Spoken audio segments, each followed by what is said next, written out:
This is going to be the biggest pile of horse crap you've ever heard. But it is the cancer that is being taught to our children and is in every aspect of our life. Let me take you to the liar paradox. This is one of the paradoxes in philosophy. I hate this stuff because it's totally useless. I thought,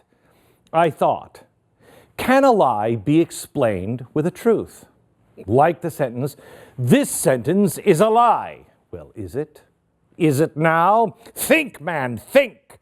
If that sentence is true, then that sentence is a lie. And if that sentence is a lie, then the statement must be true. You see, neither is possible, yet both are possible. So, can a lie be described in a sentence? There was a 14th century philosopher that made a very unique addition to the liar paradox. He said, let's take a look at Socrates and Plato. Socrates comes to cross a river and comes to a bridge where Plato is now guarding it. Hey, teach, how you doing? Cletus, come here. Our teacher's coming up. Plato says, oh, teach, I got to tell you something. The first thing you tell me, the first thing you utter, you speak the truth, and I'll permit you to cross. But surely, if you lie to me, me and Cletus are going to throw you into the water. Socrates said, you will throw me into the water. This is where... So what does Plato do? Oh, Cletus, he's making my head hurt again. Because if Plato throws him into the water for lying, then Socrates will have been telling the truth. But if Plato lets him cross the bridge, Plato will have lied and then must be thrown into the water, in which case he deserves to cross the bridge. What? That's the way most people look at this, okay?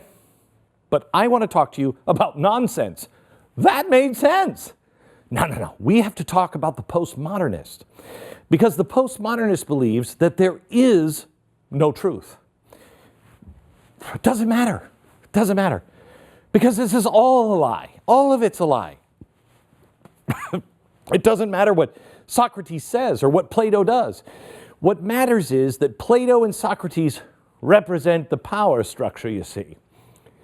Yes, a couple of cisgender males standing there, accepting the hierarchy, throw them both into the water. Now, maybe they wouldn't have exactly said that, but it wouldn't matter if they did, because to them, postmodernists, language is totally subjective, as long as it fits the postmodern narrative. That's important. It has to accomplish what postmodernism wants to accomplish. What does it want to accomplish? Now, if you think I'm being dramatic, just know that postmodernists use postmodern language to disprove Einstein's E equals mc squared. And they do this, I'm not going to give you all the ins and outs because Cletus is still looking there for who's in the water. They did this by interpreting his words as sex organs and then giving those words genders. And by doing this, they determined that Einstein's theory was a sexed equation, which privileges the speed of light over other less masculine speeds. And the argument somehow devolves into a screed about sexism in science, including the fact that E equals mc squared is wrong because it, of course, is sexist. I know it says sexism here because this word doesn't really exist. It actually says sexist. It goes without saying that postmodernists reject science, pretty much everything. They argue that science is too prone to biases and that it wrongly adheres to the objective truth. And you know there is no truth. Right? I mean, you know that.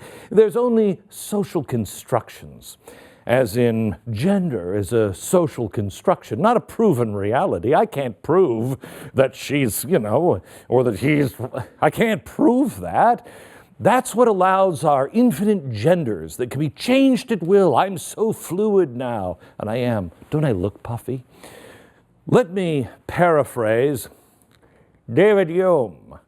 Anyone who considers the laws of physics to be no more than social constructions is welcome to test that theory by jumping off the tallest building around. I'm so funny. Yeah, they don't do that. In 1996, physics professor Alan Skockel proved that postmodernists are actually this ridiculous. He imitated postmodern rhetoric in an academic article. It was a joke. He wrote and proposed that quantum gravity is a social construct and linguistic construct.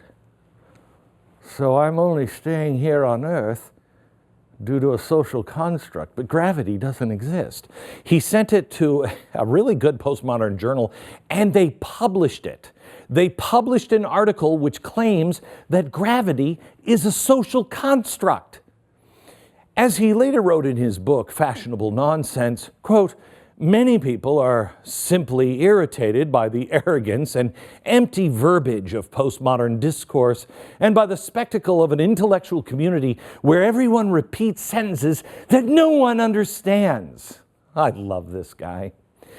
This has become the running joke of postmodernism. It is so full of arrogant nonsense that nobody really knows what it means, which is all the more ironic when you realize that the people who pretend to understand it, the people actually saying these words, reject the idea that words have any meaning at all.